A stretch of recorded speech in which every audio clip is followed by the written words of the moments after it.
For the people that were watching me do, I was doing pull-ups that entire time Derek was talking Yeah, on the pipe yeah. above my head. That's right. Yeah, we've installed pull-up bars above our sets here. So if you're watching the YouTube version, you got to see Booze do pull-ups for the last 40-something minutes straight. You're welcome. Yeah, absolutely. The 90s Nightmares Podcast. Hello and welcome to the 90s Nightmares Podcast. I'm so happy for you, dude. You made it. You're here. It's your new favorite podcast. If you grew up watching shows like Are You Afraid of the Dark, Goosebumps, if you read all of the scary stories to tell in the dark books, this is where we all hang out now. This is where we congregate. This show is hosted by two people. I am one of them. My name is Darek. And my name is Booze. And we're so happy you're here. All right. So in this episode, we're doing a couple of different things. The biggest thing we're doing is we're running through the tale of the captured souls. It's in the first season of Are You Afraid of the Dark, originally aired on September 26, 1992. And I'm going to read the synopsis real quick in my best narrator voice. A family moves to a small house in the summer where they befriend a young man and start feeling weaker and weaker every day. How was that? Is that good? That was perfect. Perfect. Okay. Cool. Thank you for the backup there, man. Yeah. Before we jump in, there's usually some kind of icebreaker question, some kind of conversation starter that Booze and I like to have. And I've got one for you, Booze. You ready for this, buddy? I'm ready. Chat GPT, right? This new AI generated prompt thing. So you can basically plug in a prompt that says, hey, type up this script or type up this X in this format with this conversational tone that delivers this message, blah, blah, blah. You can customize it to almost whatever you want. Have you heard of this? I have heard of it, but I haven't really delved too much into it. Okay. Let me find the screenshot that I took where I asked it to make a new intro for our podcast, Booze. Let me know if you like it. Okay. So into the prompt of Chat GPT, I said, write a short and fun bio for my Are You Afraid of the Dark rewatch podcast. All right. And this is what it wrote back, faster than it actually took for me to read it. It goes, welcome to the Are You Afraid of the Dark rewatch podcast for all things spooky and supernatural. Join us as we relive the thrills and chills of this classic 90s horror anthology series. Each week, we'll be discussing an episode and sharing our favorite moments, theories, and Easter eggs. So grab your flashlight and come hang out with us in the Midnight Society. AI wrote that. Yeah, it's pretty wild. It's nuts, dude. So yeah, there's, and with your permission, because we are a co-hosted joint venture here, I want to take that AI generated bio and basically steal it. There's a few things that I want to tweak because we're not a weekly series, and there's, that's the name of the podcast is not the Are You Afraid of the Dark rewatch podcast, but if you don't have any objections, I'm going to straight up steal that and just tweak two super minor things. Yeah, go right ahead, and I like it. Okay. My headphones just fell off of their hook, but we're cool. We're good. That was going to be my next question was, are you okay? What was that sound, right? All right, buddy. Cool, man. So there we have our new bio now. Thanks, Chat GPT. Yeah, well done. The unsung member, I guess we got a third member of the team now that's just back there writing for us. Yeah, for sure. I'm cool with that, dude. Chat GPT is gonna be just writing every episode going forward. All right, just FYI. Yeah. I'm gonna get an AI version of me and an AI version of you, and we don't ever have to record a single thing ever again, dude. I was gonna say at some point in time, the next step would just be what are those things called where you can just type it in and then the computer animated voice will do it for you, like the TTP or something like I can't remember exactly what it's called, but I've seen some channels out there that actually do similar stuff like that. For sure, yeah. VTubers use that a whole lot. It's just like a virtual representation, and it's dope, dude. I actually, when I was starting my narrating YouTube channel, a part of me wanted to be like a VTuber kind of a situation and just have like my avatar be on screen telling the story, but that's expensive. Yeah. It's a lot of money to have like, to take your avatar that somebody drew and then like puppeteer it to have all the rigging and responses programmed in. Yeah. So nah. No, I figured I would just do a face reveal and just start being on camera myself. That's there you less go. expensive. Yeah. That's a lot less expensive. Can we rate this episode of Are You Afraid of the Dark before we hit the recap? Yeah, sure. All right, dude. Do it at the same time? Yep, let's do it. All right, cool. 3, 2, 1, 4. 2. Damn it. Booze did it again, man. Next time I'm going to pause. I'm going to wait for you to go. All right. I think at this point it's just kind of standard data for that to happen. You gave it a 2. You gave Yeah. The Tale of the Captured Souls a 2, and I gave it a 4. Yeah. All right, buddy. Listen, I don't like telling my friends that they're wrong, but this was a damn good episode, man. Dude, this was I couldn't do this episode. Why? It was definitely better than Hounds, but Yeah. because obviously that bar is really low. It's just I could not take Old Boy seriously. Peter? Peter. He was so Yeah. good, dude. No. Yeah, For real. I thought he was couldn't- great. I swear to God, I could not take him. I couldn't take it seriously. And the rest of the episode, I'm sure we'll get into it as we go along, but I could not immediately, as soon as that dude came on camera, and like the way he would just pop in and frame and just be like, hello. And like just things like that. Like it took me out of it, man.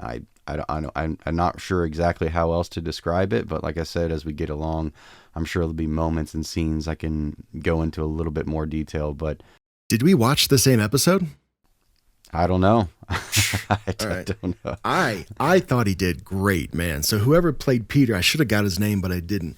When he auditioned for that role, he did it just like that. And like the producers were like, yeah, we found our guy. Don't change a thing. We're going to meet back on this date to film it. Don't change. That's how it went.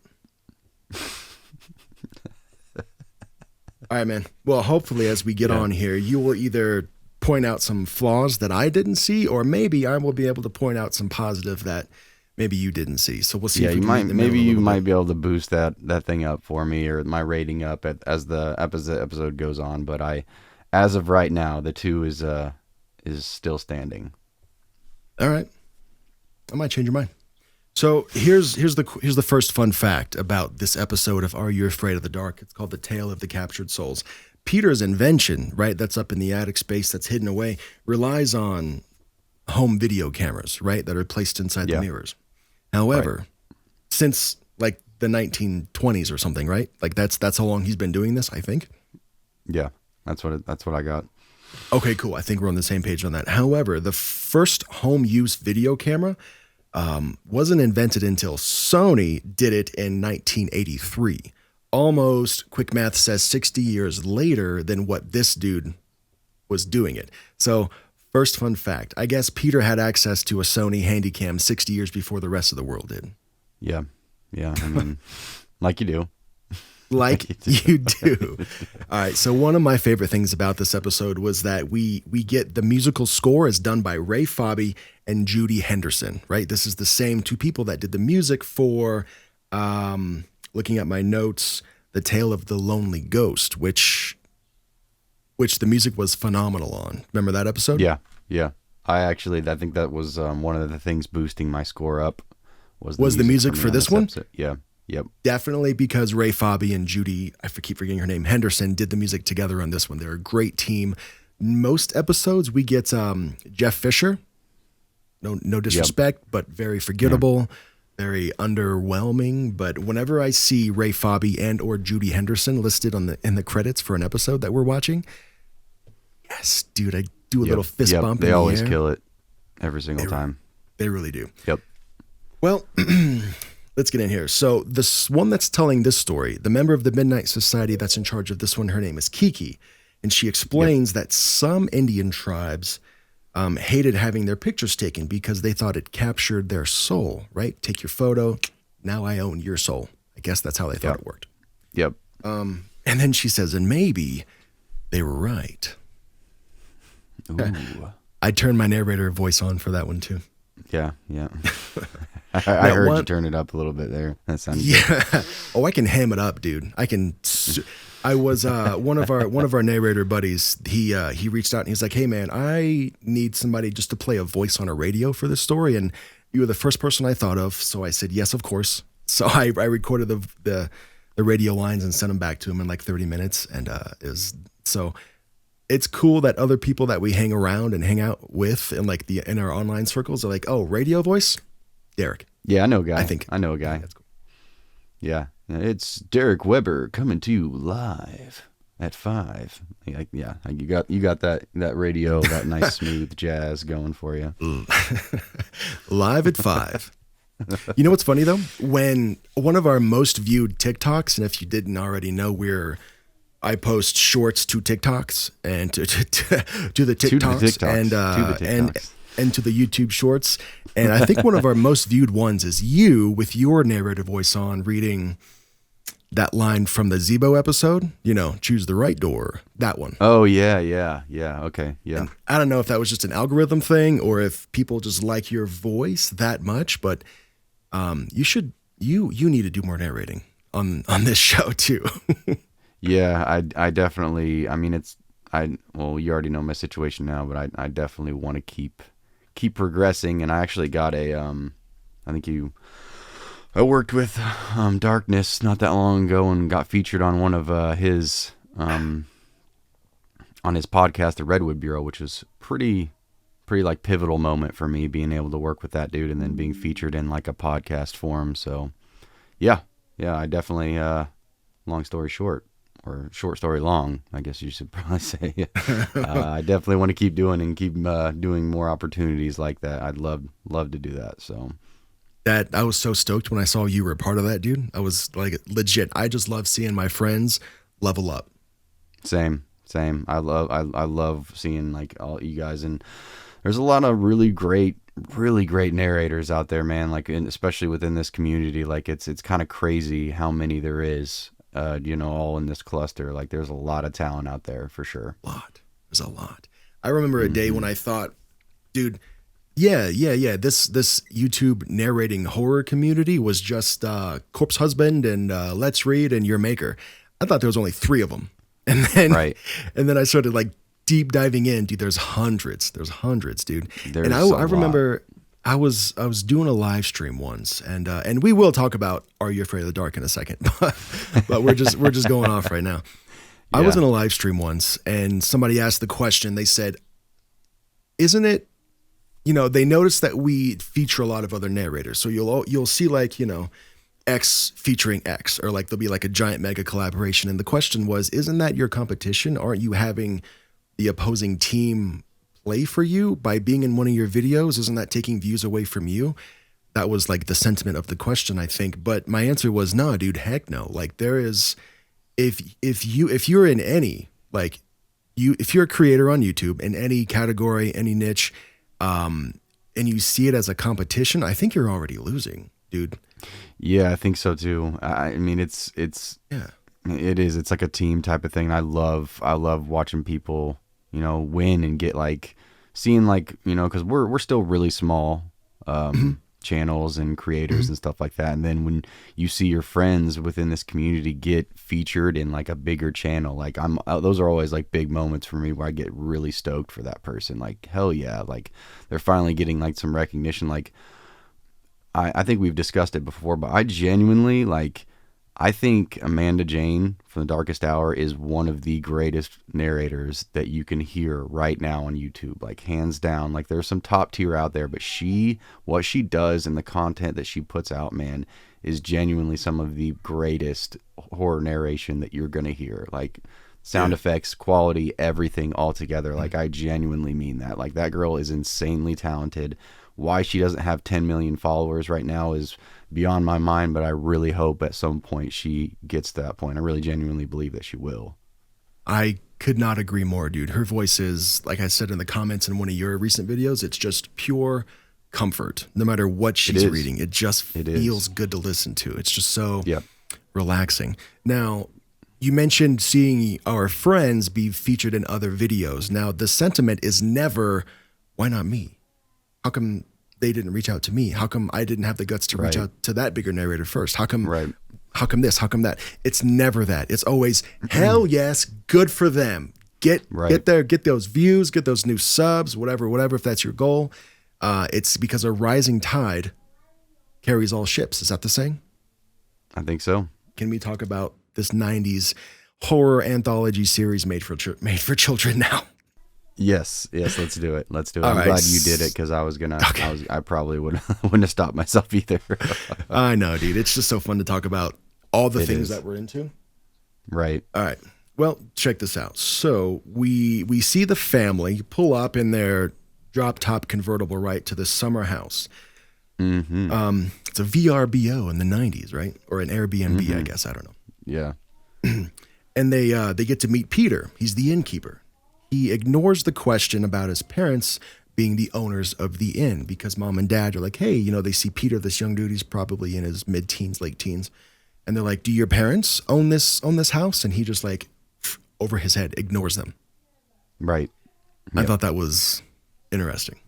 Yeah, I did too, and I think because I was already asking the question once this kid got introduced to them. I was like, where's your parents and why are you the one? Like, I guess if it's a family business type of thing, I guess I can kind of see where you're the one introducing and checking guests in and stuff like that, but still it was a little odd to me because what would you put him at, like 12, 13 years old, maybe 14, something like that? No, I would say 15 because arbitrarily 15? He doesn't look like he's old enough to drive, I guess. I don't know.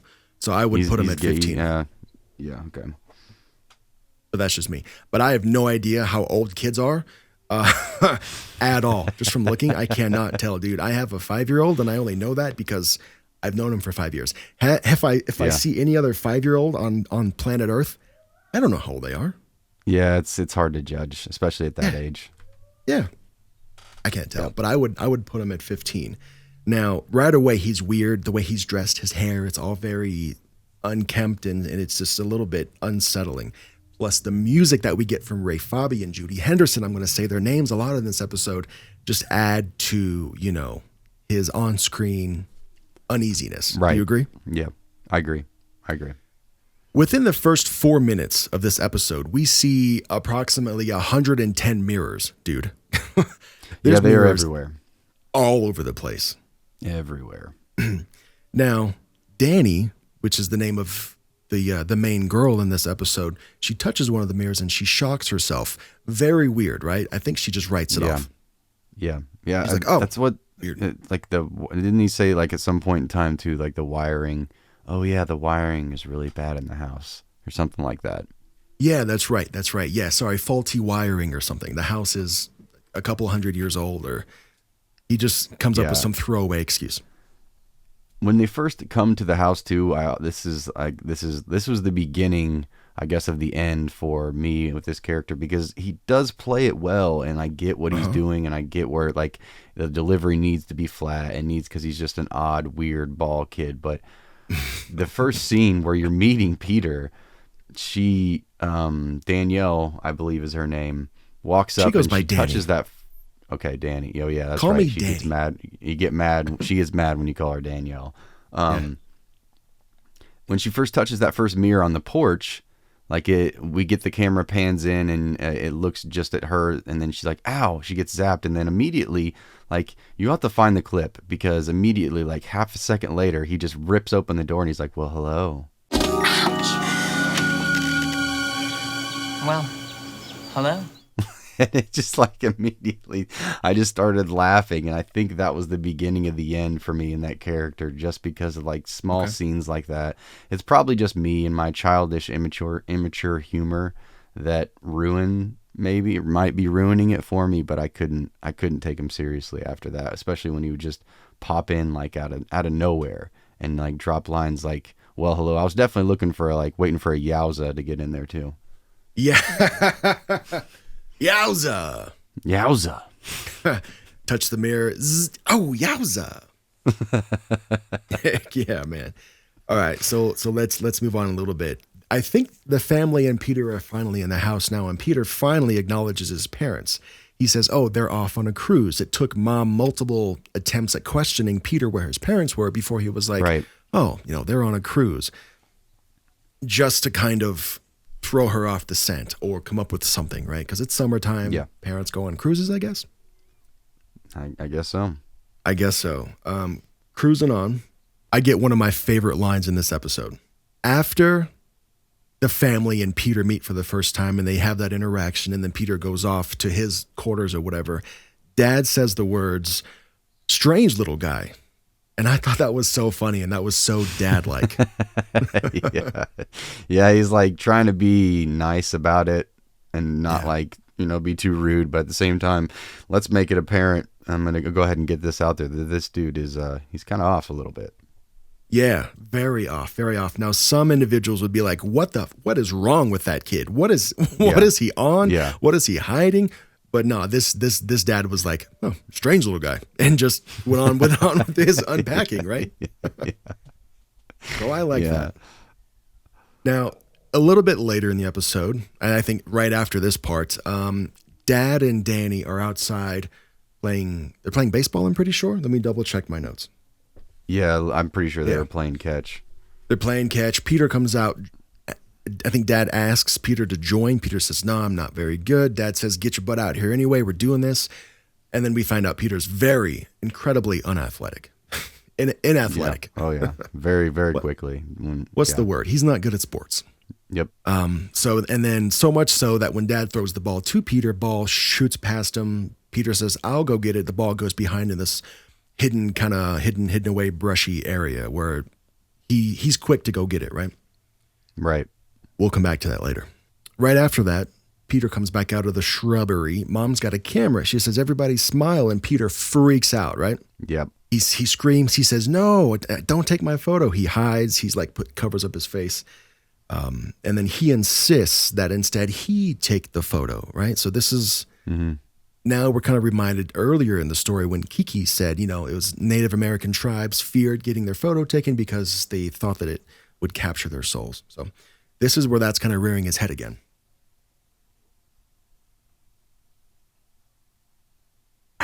Big old sip of water. Now, I thought you were going to reply to that, so I thought I had time to take a drink.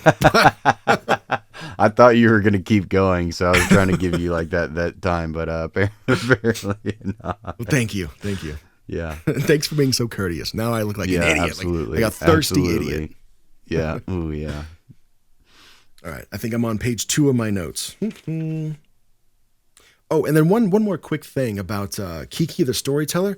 Now, DJ McHale, right, the creator of the series Are You Afraid of the Dark, wrote a bunch of the episodes, kind of oversaw everything. Kiki comes off as almost like a queer character, right? She wears a backwards hat, her clothes are really big, not a whole lot of makeup, not a very feminine character at all. Now, DJ's perspective was she was just a tomboy, right? He just wrote her to be one of the guys. However, watching it now in 2020 something, she comes off as very queer, like very queer friendly. And she's almost like not an ambassador, but like, hey, it's cool that we get a gay female on a show. Like that's kind of how people almost perceive it now. Yeah, for sure. And DJ was on an interview. He was doing an interview with somebody who asked him the question. And the question was, did you intentionally write Kiki to be queer? And DJ's answer was, well, no. And he didn't know if he was just being that open-minded or if he was already like, I think the quote was that evolved, but he just wrote her to be a tomboy. But also, I guess he understands how that would come off as being, LGBT friendly. Right. If I'm getting all those letters in there. Right. So a lot of people look up to Kiki as just, a positive person that they can relate to, which I think is cool. Yeah, for sure. I like that too. And you'll notice that Danny in the story is kind of the same way, right? Young African-American female, good at sports. And that's mostly because DJ intentionally, most of the time, not in every episode, but most of the time, whoever was telling the story in the Midnight Society, the main character was kind of like them because that's almost the default. If I'm going to write a story about something, 50% chance I'm going to write it about a straight white dude, I guess, right? For better or worse. More than likely. And if you're a female, again, going back to the females in our narrating community, a lot of them who write their own stories, good chance that they're going to be writing about a female main character. It's just human nature. Right. Unless they're like checking boxes and actively trying to avoid doing that. Let's keep going before I get canceled. Yeah.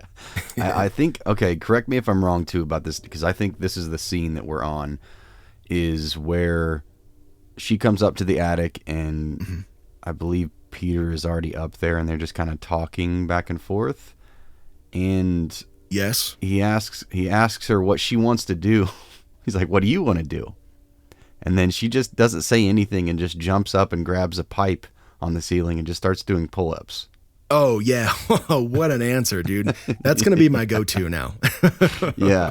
And then he says something like he's like leaning back in his chair, got his arms back behind his head. And he's just like, oh, I like my women to have like some kind of like physical appearance or physically fit or something like that. I always admire a girl with great physical strength. That's right. He makes some kind of comment like that. Yeah. Ugh. A 15-year-old saying that to another 15-year-old just feels, right? Yeah, it feels weird. It feels weird. And I think, again, this is just like adding fuel to the fire to me, why I think that's why I couldn't, I don't know, it's just small moments, small weird moments like that where I wouldn't even say uncomfortable. They're just off. Okay. And yeah, I don't know. It would just take me out of it, man. Okay. I see where you're coming from. Okay. I got it. Thank you for that highlight. Of course. So now we're in Peter's room, right? You've said that they are talking. She just jumps up, grabs a pipe, starts doing pull-ups. Peter's room, this is where he lives. He's very creepy. He doesn't have any like individualistic or any like, personalized decor in the room. It's just very plain. And we get to see another example of this show using a photo of a relative that is just the actor playing the relative. Do you know what I'm talking about? Yeah, it's like same way it was when the Hounds episode. Yeah. We get another Pam Dora situation. We get another nanny situation from, I forget the name of the episode, but when that was just her younger self. It wasn't really a relative. But so it's in this scene where we kind of start to see Danny starts breaking out a little bit, right? She's got some acne. Yeah. And that was this show's way of kind of aging her a little bit. So we'll get to see, and one of my favorite parts of this episode is just watching mom and dad get more and more gray and more tired over the span of like 15 minutes. Right. I thought that was fun to watch. Now, their version of aging Danny, the young girl, was just to give her acne, right? Now, yeah. I don't know if this scene was a deleted scene or if it just wasn't in the Paramount Plus episode that I watched, or if it was and I just didn't catch it. But help me out. Did you see a scene in there where not only was she getting acne and breaking out, but she also looked down and her chest was getting bigger? Did you catch that? I caught her looking down her shirt, but I didn't know if that's what. Oh, okay. Is that what your interpretation of was it? Because I didn't even, honestly, I had no idea what that was. Yeah, that was her realizing that she's aging. So not only is she breaking out and she's getting acne, but she looked down at her chest and it's getting bigger. So that was their way of, I don't know, dude. Dropping some hints like this is where we're taking the story or this is what's happening to kind of like give you, there's hints. A lot of stuff. This stuff would have went right over my head as whatever, as a kid. So. Oh, 100%. And then I don't remember the thought that I had when I watched this for the first time as a youngin', but if I had to imagine, I probably watched this episode at like, I don't know, 6, 7, 8, 9, 10. I hate when people list more than two or three numbers in a row like that, and I just did. So I could have been 11, 12, 13, 14, 15, 16, 17, 19. I could have been any of those. So, but anyways. Yeah. However old I was when I watched this first and I saw her jump up and do pull-ups on the pipe and I heard him say, I like my women physically fit or whatever, that would have gone over my head and I would have just been thinking, how many pull-ups can I do? Right. Yeah, exactly. Damn. All right. I did like the whole scene of him pressing the button and then like his entire room upstairs like just turns into like his own like little bat cave type of thing. Like I did enjoy that scene. That was a cool reveal. Yeah. And anytime you see a big red button, you push it. You gotta press it. Something cool's gonna happen. Yeah, absolutely. Now, after he pushes the button, we see the invention, right? We get to see all the security cameras that he has on his little setup. And it also shows us that he has visual access on every member of the family pretty much at all times. Also, the music in this scene is super dope, dude. It's done so well. Yeah, I was enjoying it too. Pete gets into his invention, this pod thing that he's made, and we see Dad start to age now, right? His hair's a little bit grayer. He mentions he might have like some back pain or something. And right. I was personally attacked by that line myself. I don't know about you, dude, but the morning that I turned 30 years old, I woke up and I went, oh no, like my back hurt just for no reason because I slept funny, I guess. I don't know what it is, man, but there's a lot of truth to that because I remember hearing people tell me that, like, just wait. As soon as you hit that 30 mark, everything's just going to start going downhill, I promise. I'm like, yeah, okay, don't care. I'm not anywhere near 30. I'm 24, I'm 25, like, and within the last couple of years, like, everything legitimately is starting to go downhill. Like, I'm got, like, the dad shoes going on and stuff like that. Like, do you make the groans and stuff when you sit down, or you're like, ugh, like that type of stuff? Anytime you sit down on the couch or you're putting your shoes on or whatever, you bend over to pick something up, you got to make those noises. And yeah. There's a noise for every action, and there's a grunt for every movement. Yep. What dad shoes are you? You mentioned you have dad shoes. What are you wearing? I have a lot of it is due to my job or like walking, 15, 16 miles a day. But I had really bad plantar fasciitis. So I have like these slide type of things. They're like really these big, bulky, cushion looking like slipper things that I have to wear around the house. Cause if I walk around just my bare foot on like the hardwood floors, like I walk like like an old man, like on my tippy toes, like hobbling around because and so I have to wear those slides. And like, if I don't have those, like it's bad. It's bad. So you ever try Crocs? I have not tried Crocs, actually. I own 3 pair and they are my favorite things ever. Yeah. I always have to have like, I just wear like, I don't wear like shoes in the house, but I have like pairs of like slides and slippers and house slippers and stuff like that laying all over the house. So maybe I might have to invest in a pair of those and see how that feels. Pretty soon you're going to be aging like the dad in this episode. Yeah, no kidding. So getting back to it, by the way, Peter is now in his pod. He's laughing, right? We see lights, we see smoke. The music is awesome. And he is just cackling. He's having a great time. It sounds like he's being tickled. Yeah, it does. So now we go back to the Midnight Society. We get to see the kids around the campfire telling the story. They're asking questions. And I'll put a clip in here now, but that mirror transition that they did right there was one of the cleanest, like, dopest transitions I've seen in the series so far. Remind me again about that scene. I'm trying to think about it in my head. Kiki has like a little circular handheld mirror that she brought with her. And as she shows the camera, we get a little lens flare. Yes. Yep. And that was actually really, that was impressive. Dope, right? I loved it. Yes. So now Dad and Danny and Peter are outside again. They're playing ball. And Dad is slowing down, right? He's having a hard time pitching. He's having a hard time grabbing the ball. Again, ball goes into the brush behind them. Danny offers to go get it. Peter grabs her by the body and was like, no, you can't. Yells at her, I'll go get it. Let me. Something's back there. Yeah. Right? I didn't understand. I also want to point out too, to see if you recognize this, but Peter was garbage at baseball, and now all of a sudden he's playing for the MLB. Like he just knocks it out of the park. Like, yeah, that's right. What? I was like, he's all of a sudden he's a great player now. I don't know what happened. He's getting the energy and the youthfulness from that family, and he's soaking it up. Oh, okay. Mm-hmm. I didn't make that connection.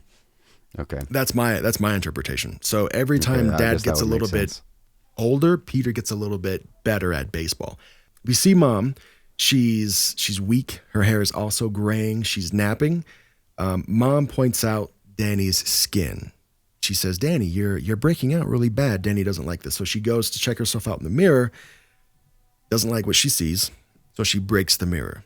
That's when we see the thing that's been running this whole thing. There's a camera behind the mirror. I thought that was pretty cool. Yeah, I liked it too. I did. And not only is this a captured souls episode, but it's also like a warning to all Airbnb guests. Yeah, man. It's Yeah, that now too. seriously. It definitely is. I've seen like, I don't know, TikToks or YouTube videos where like there'll be like a charging square that you plug a cord into and an outlet, but it's also a camera. Yeah, it's sketchy stuff, man. Like it's tough not to think about stuff like that, especially which I know we've discussed it before, but you know that dad type of thing in you where you just I've stayed at Airbnbs before and hotels just for some reason don't give me that vibe as much as Airbnbs do. I don't know. Maybe it's just because watching and listening to all the horror stuff that we probably do, it might just ruin it. But yeah. Dude, yeah. Okay. I could go on about stories about reading certain kinds of stories, Right. but right. no, that's not what we're here for. But I do want to mention my second favorite line of this episode. Are you ready for this, man? I'm ready. Danny sees the camera behind the mirror that's now broken. She goes to get her dad. Dad comes out. He gets shocked on the mirror when he inspects it, I think. And then he says, "It's just the old wiring." Danny looks at her dad and goes, In a mirror. and I thought that was so sassy. That was very cool. Yeah, that was funny. So dad then goes back to lay down, I think. Danny throws water on the camera that's behind the mirror. The whole thing starts smoking and fizzling out. Yep. Then, all right, it seems to affect Peter. So at the same time she throws the water onto the camera, we cut to Peter. He's now getting hurt, I think. I think he's up in his pod and he starts like getting pain. I don't know, dude. Yeah, something like that. Danny, for some reason, gets the urge to run outside and go check out that brush area that she hasn't been allowed to go into. And that's where we see a cemetery, see a bunch of gravestones. Very suspicious. And another part that happens right here that I think is just very good cinematography, I guess, if you could call it that.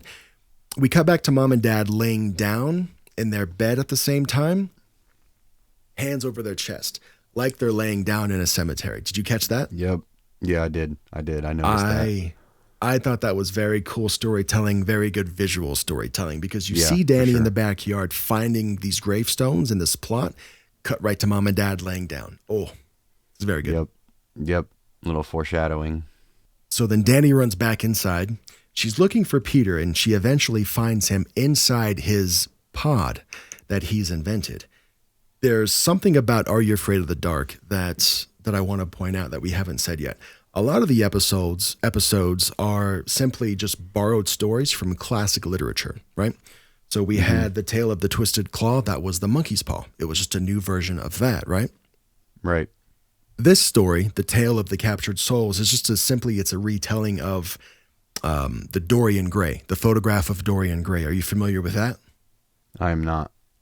Okay, so basically it's a story. If I had to bullet point it, it's a Captured Souls story where this dude, and then I'm going to get like some classic literature buffs in the comments. So they're going to be like, it's this, but let me do my best.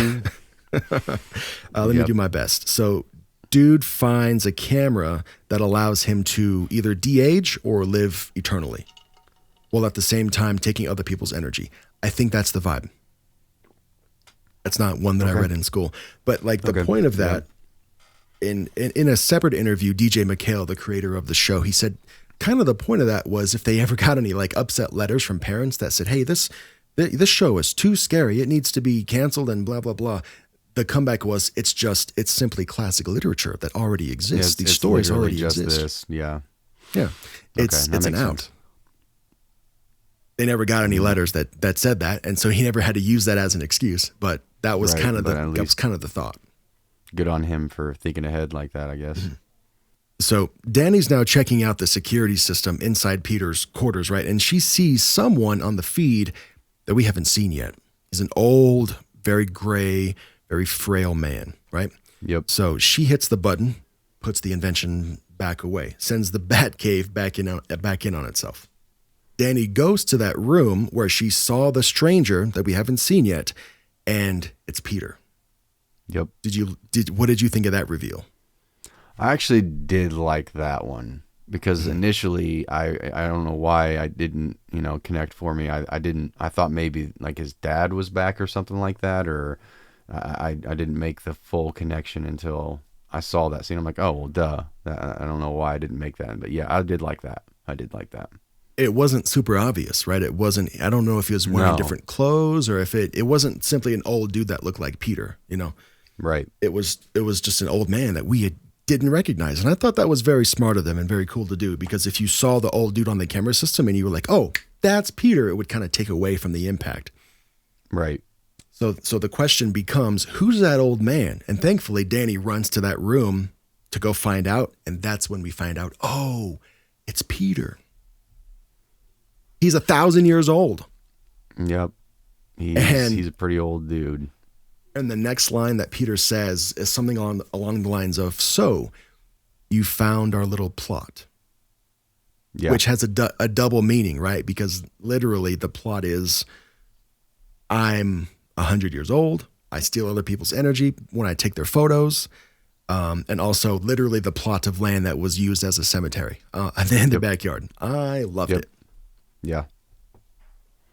So this is the point where Peter starts monologuing, all right? And he does the whole like bad guy thing where he reveals the entire backstory, and then he gets his photo taken. Yep. Freaks out, dude. And then I don't remember like every single detail of what the next scene was, but basically Danny confronts Peter. They end up back in Peter's quarters, or if they weren't already there, she shoves him, wrestles this dude back into his pod, all right, and then reverses the invention. She flips the switch. He starts, again, there's smoke, there's lights, the music is amazing. He starts agonizing, painfully crying. She runs downstairs, and she gets to see her mom and dad are young and happy and healthy again. I think my favorite line of this episode happened when she right as she was about to hit the switch and revert everything to go back to the way it was. She hits him with, "You mess with the wrong girl, Petey boy." Oh, that was a great line. Well, you messed with the wrong girl, Petey boy. Messed with the wrong girl, Petey boy. Did she say Petey boy? She did say Petey boy, which Petey boy is what sold it for me. Okay, sweet. That's amazing. Yeah. All right, so here we are at the end of the story, right? We get to see the family packing everything back up into their car and leave. We also get to see Peter as he truly is, this 100-and-something-year-old dude, and he retires to the backyard, presumably to join his family. Yep. The Midnight Society then comes onto the frame there. They all take a group photo, and then it fades out. That was, again, pretty cool, pretty iconic, pretty cinematic. I liked it, dude. I did too. Now, Peter, his acting was one of the reasons why I gave this a 4, all right, out of 5. The music was one of the reasons. The happy ending, the Midnight Society taking a group photo at the end. Those are all the reasons why I gave this thing a 4. Are you, and I think I'm sticking with that, are you sticking with your initial rating of a 2? I think you brought up a few things that have convinced me to bring it up to a 3. But a 3 is definitely as high as I'm going. Okay. All right. Cool. Dudes, well. Overall, I mean, not a bad episode, not my favorite episode, just a solid, decent episode, in my opinion. Okay. There's a lot worse, as we've definitely seen a lot already. worse. Definitely a lot worse, as we've already seen so far. And there is better, which we've seen and which we will see more of. Do you want to leave our listeners with any last things before we sign off? No, I don't think so. But you messed with the wrong boy, Darek boy. There you go. You messed with the wrong. Did you say Darek boy? Yeah. You messed with the wrong boy, boozy boy. Yeah, that's all I have to say.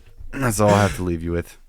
All right. Well, look, we're watching these episodes on Paramount Plus, and we're doing these episodes every 2 weeks. So if you want to watch along with us and then kind of have this rewatch in real time with us, check out Paramount Plus. If you don't want to pay for the subscription, all the episodes are available on YouTube as well. Don't tell anybody that I told you that.